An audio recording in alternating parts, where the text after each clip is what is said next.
Ahmad Muhdi terpaksa didor oleh polisi setelah terpergok mencuri sepeda motor di parkiran motor Pelabuhan Sanur, Pantai Matahari Terbit Sanur KJ Denpasar Selatan, Minggu 18 Desember.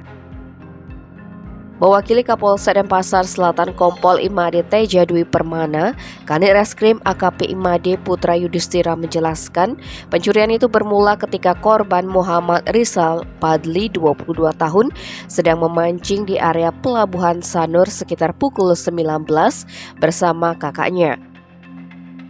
Dia pun memarkir motor Honda Beat di tempat kejadian perkara. Ketika hendak membeli makanan, kakak korban melihat motornya dibawa orang tak dikenal. Dia pun mengejar pelaku dan melaporkannya ke pihak security. Informasi kejadian itu diterima Polsek Denpasar Selatan.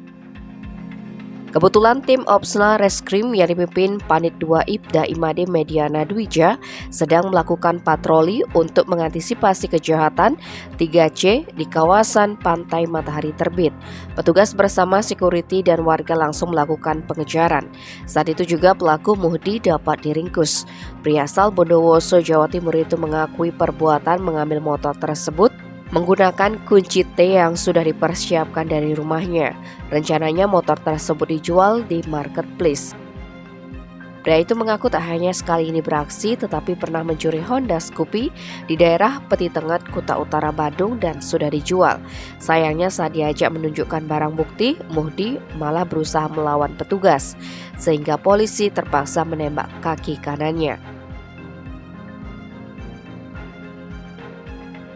Tim Bali Express melaporkan.